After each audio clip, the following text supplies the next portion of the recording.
This is the Fitzy and Whipper with Kate Ritchie podcast. It's always good to have this smooth criminal in the studio. Good friend of the show. Jeez, he's looking magnificent in his mustard jacket today as well. Mustard? Mm-hmm. A very important day today as well, because he's got a bit of a roadshow that's happening at the moment just to get everyone on board, just to get me tested for bowel cancer, which is something that we really need to get behind. It's Dr Andrew Rochford. Welcome! Hello, Roch! Morning all. Morning all. I think it might have... Is it tan? Yeah, I wouldn't mustard? call that mustard. No. It just concerns me when we're talking about, bowel screening. You've gone with a brown coat this morning. I'd like to really just embrace the theme of the day. What have you come as, Doctor? A big... Okay. What is your jacket? What is it tested? What does it come back as? What are the results of the jacket? Negative. Good system. Negative for all things tested for. When we do this, first I want to know what's involved and I want to know how easy it is, but I also want to know the age of Are you talking about bowel... Bowel screening. I have a friend who's just turned 50 and she said, wow, what a way to be welcome to the 50s club, because she got a letter in the post. It's like a present from the federal government. Free. You turn 50.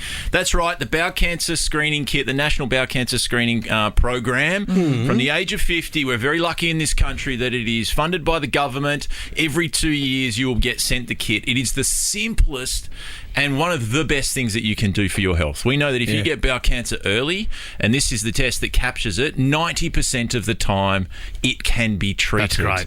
And there's not actually a lot of cancers that are as simple. And I know people think, I get the little parcel and, I've got one here. It's a little package that comes in the mail. It looks a bit like that. Free home test kit. It's got it all in there. All the tests, all the instructions on the back. Yes, you go into the bathroom. You've got to take a couple of samples twice. Within 24 hours. But we know that only just over 40% of those that are eligible are actually doing the test. Right. What does that mean? That goes in the bin? Well, it goes into drawers and it goes into bins and it goes into, other places. How simple is it? And I don't want to go into too many details, but is it just a quick little sample? Is that all it is, right? When you say sample, what do you mean? Yeah, swab or a bit of something? Yeah, so there's little containers. So, yes, we do need a part of your stool. Okay. Stool is the word that we're looking for. Yes. That's medical. Medically qualified to use that term on the radio. Is that right, Tom? Correct? Yes. Happy with stool? Thank you. Tom's Appreciate eating a banana. It's very straightforward. Great. So all these samples they're whizzing around Australia. They're going to where they get tested, and that test. And I think we say this a lot in healthcare now, and there's a lot of people, influencers, telling you how, what you can do to save your life. This literally saves people's lives. Yep. And I think that we need to encourage each other not to worry about the messiness or the awkwardness of doing it. We need to talk to whether it's ourselves, whether it's our family, parents, loved ones, partners, that this is something so simple that you can do that will change many people's lives. We know if we can take the number from 40% to 60%, that's 84,000 lives that we can save. But what's happening on July 1st is very exciting for this room. From 45, we are now eligible. So they are dropping the age. Yeah! You're in. So they want it from 45. Yep. So the new evidence has come out. The guidelines have come out. I knew you woke up this morning thinking, was I going to get any good news? You just got that good news.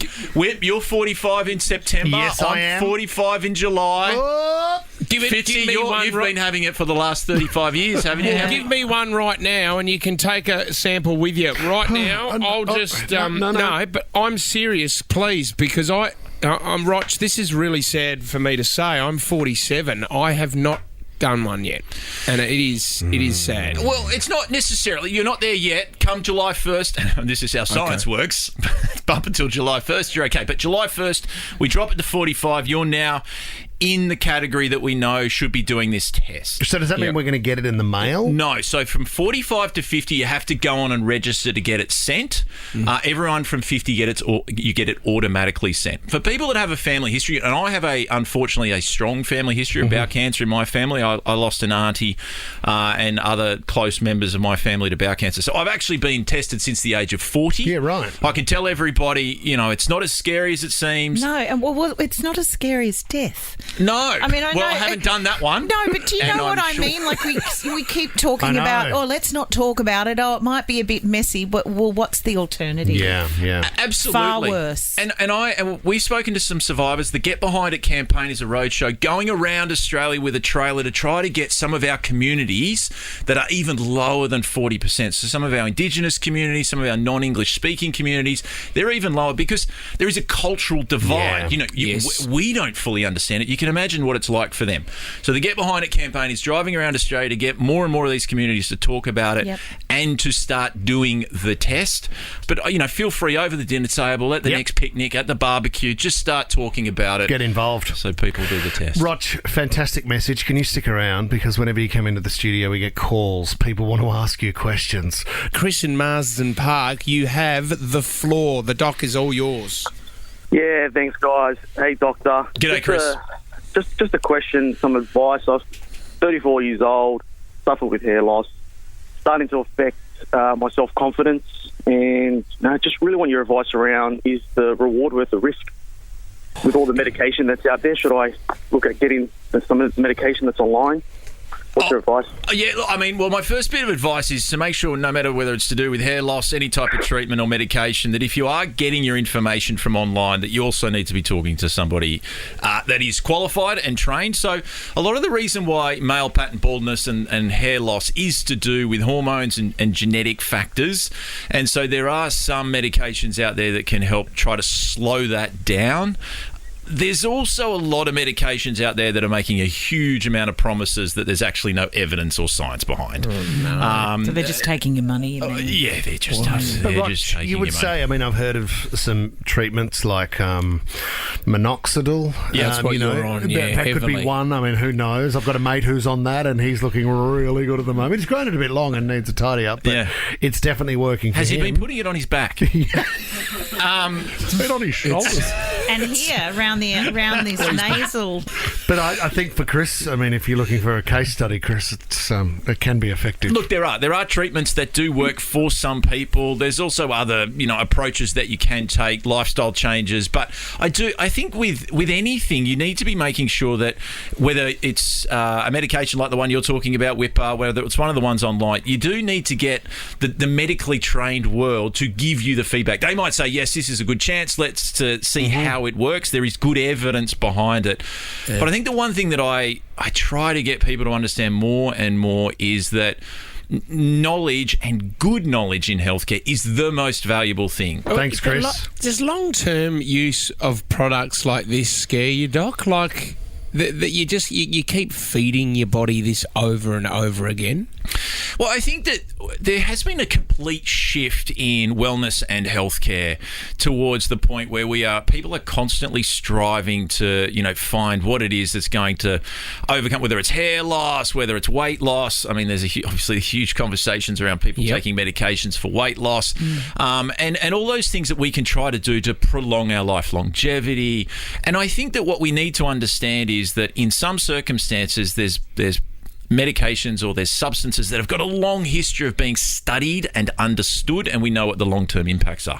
There's a whole heap of them that are only fairly new. We don't have that type of long-term evidence and scientific rigour that we need behind these. Kim's in Penrith. Hello, Kim. Hey guys, so my partner vapes and, I'm trying to convince him, long term, it's not good for him. So I was just wondering if you guys had any advice or anything like that to prove to him that, it is quite harmful for you. So you're spot on. It's not good for him. I guess it's this sad reality of humans. We kind of have these problems where your smoking starts going down. We try to find something to fill the gap. So vapes have filled the gap of what we've done in this country, a really good job of reducing cigarette smoking. We know that's very bad for you, increases your risk of multiple different conditions. Vaping is exactly the same. The difference with vaping is that we've seen cases of fairly acute lung injury that puts people in ICU, particularly the young. Injury.